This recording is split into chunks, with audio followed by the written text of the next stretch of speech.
YCP 5 ఏళ్ల పాలనలో ఒక్క ఉద్యోగం కూడా ఇవ్వకుండా డిఎస్సిపై అనేక రాజకీయ నాటకాలు ఆడుతున్నారని కోవూరు ఎమ్మెల్యే వేమిరెడ్డి ప్రశాంత్ రెడ్డి విమర్శించారు. ఆమె బుచ్చిరెడ్డిపాళెం మండలంలో పలు అభివృద్ధి కార్యక్రమాలకు శ్రీకారం చుట్టారు. సిమెంట్ రోడ్డుకు శంకుస్థాపన చేశారు, డ్రైన్ను ప్రారంభించారు, కూరగాయల మార్కెట్ను పరిశీలించారు. ఈ సందర్భంగా ఆమె మీడియాను ఉద్దేశించి మాట్లాడుతూ గత 5 ఏళ్లుగా ఉద్యోగాలు ఇవ్వని జగన్మోహన్ రెడ్డి ప్రభుత్వం ఇప్పుడు డిఎస్సి పేరుతో మొసలి కన్నీళ్లు కారుస్తుందని విమర్శించారు. వైసీపీ 5 ఏళ్ల పాలనలో ఒక్క ఉద్యోగం కూడా ఇవ్వకుండా డిఎస్సిపై అనేక రాజకీయ నాటకాలు ఆడుతున్నారని కోవూరు ఎమ్మెల్యే వేమిరెడ్డి ప్రశాంత్ రెడ్డి విమర్శించారు. ఆమె బుచ్చిరెడ్డిపాళెం మండలంలో పలు అభివృద్ధి కార్యక్రమాలకు శ్రీకారం చుట్టారు.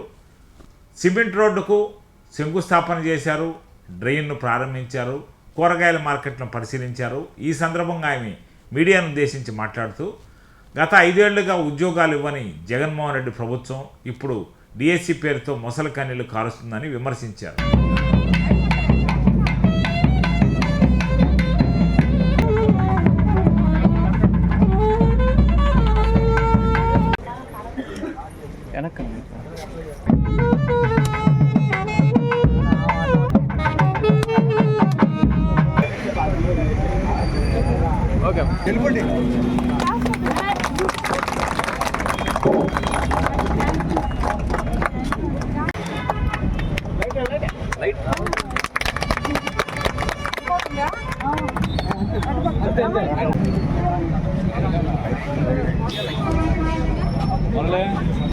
కోవూరు కాన్స్టిట్యున్సీలోని బుచ్చిరెడ్డిపాలెంలో 2 కోట్ల రోడ్డు శంకుస్థాపనకి విచ్చేసిన నుడా చైర్మన్ నా సోదరులు శ్రీనివాసరెడ్డి గారికి, అలాగే ఇక్కడికి విచ్చేసిన తెలుగుదేశం నాయకులకి, కూటమి నేతలకి, అలాగే బుచ్చిరెడ్డిపాలెం 16వ వార్డు ప్రజలకి, అలాగే ఇక్కడికి వచ్చిన అన్ని వార్డుల నుంచి వచ్చిన కౌన్సిలర్లకి, చైర్మన్కి అందరికీ కూడా ధన్యవాదాలు.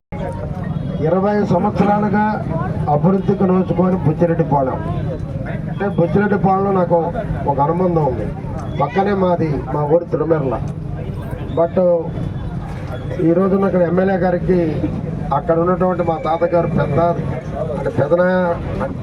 తాత అవుతారో చిన్న తాత అవుతారో నాకు తెలియదు, కానీ మా తాత నేను 3వ క్లాస్ వరకు తిరుమెర్లో చదువుకున్నా. పోతా చూసేవాడిని. రోడ్లు అప్పట్లో మట్టి రోడ్లు ఉన్నాయి, ఇప్పుడు అట్టే ఉంది మట్టి రోడ్డు. దాదాపు 3వ క్లాసు అంటే 50 సంవత్సరాల క్రితం. కానీ దానికి ఈరోజు 20 సంవత్సరాలుగా మోక్షం తెచ్చింది మా సోదరి. నిజంగా ఫస్ట్ పోటీ చేసినప్పుడు మరి ఈ నియోజకవర్గం తిరుగుతుందా, అంత యాక్టివ్గా ఉంటుందా అని అనుకున్నాను నేను కూడా ఒకండి అందరిలాగా.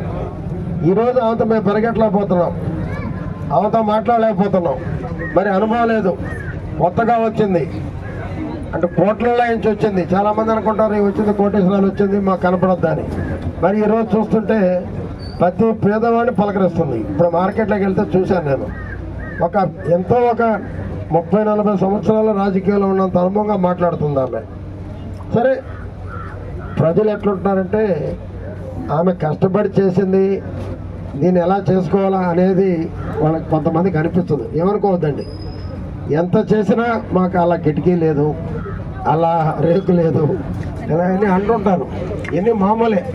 అయినా వాళ్ళకి నిదానంగా జవాబు చెప్తూ ఈరోజు ముందుకెళ్తున్న సోదరుని ఒకసారి అభినందిస్తూ, నిజంగా మీరు కోవూరు నియోజకవర్గ ప్రజలు, బుచ్చిరెడ్డిపాలెంలో ఒక భాగమైన కోవూరు నియోజకవర్గ ప్రజలు ఆమె ఎమ్మెల్యే కావటం సోదరి నిజంగా మీ అందరూ అదృష్టం అని చెప్పి కూడా నేను మనవి చేస్తా ఉన్నా. ఎప్పుడు ఎల్లకాలం మీ ఆశీస్సులు ఆమెకు ఉండాలి, ఆమె ఆదర్భాలు మీ మీద ఉంటాయని చెప్పి తెలియజేస్తూ, నుడా తరఫున ఎటువంటి ఫండ్ వచ్చినా ముందు నా సోదరికి ముందు ఆమెకి ఇచ్చే మరొకరికి ఇస్తానని కూడా తెలియజేస్తున్నాను. Thank you.